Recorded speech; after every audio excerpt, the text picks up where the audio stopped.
Hey, it's Karen Woodman with 24-Hour Bookkeeper. I'm going to go over 5 common questions related to the PPP forgiveness portion of the loan. So let's go ahead and jump right in. The first question is, how much of the PPP will be forgiven? So there's been some changes now that changed the payroll versus the non-payroll portion from 75-25 split to a 60-40.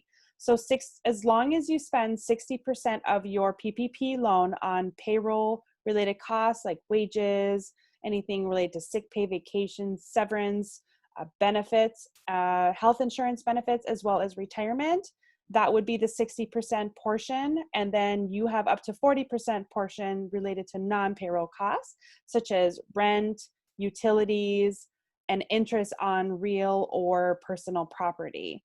So you can spend more than 60%, just not more than 40 on the non-payroll costs. Next question, what documents will be required for forgiveness? So depending on what you are asking for forgiveness, the majority of the documents will be related to payroll. So you're going to need to identify who your employees are, their wages, what they were before and after the PPP period, as well as 941s and likely unemployment returns. They will want copies of your health insurance bills or proof that you actually produce those payments on health or retirement accounts.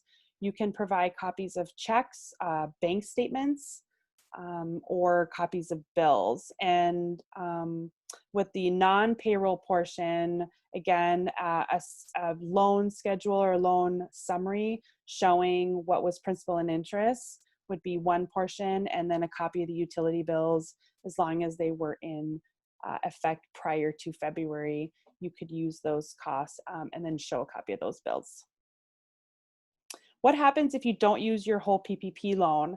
Well, really that's up to you. So you have the option to give it back, or if you wanted to maintain the loan, they did change the loan period from 2 years to 5 years, or I should really say from 24 months to 60 months.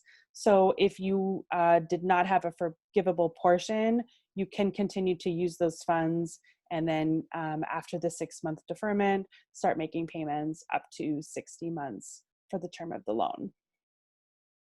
When should I apply for forgiveness? So now that they've extended the period from 8 weeks to 24 weeks, you actually can apply anytime in the 24 weeks. So my suggestion would be to apply when you feel that you have covered all of the costs associated with the PPP portion, and you want to go ahead and apply for forgiveness via downloading the application, which you need to complete from the SBA. And lastly, who can help me complete the forgiveness application? So this is, again, I think a tough question. Ideally, you would go to your accountant or CPA. That's a great resource. You can also talk to your lender. I don't know how much your lender is actually going to help you, because I think that they might want to be a little bit hands-off. But if you have somebody that is helping you financially, they might be able to provide assistance.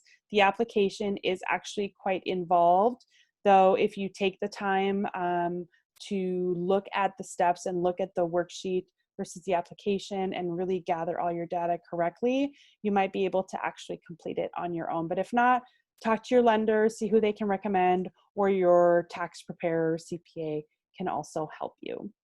Hopefully this helps, and I will catch you next time.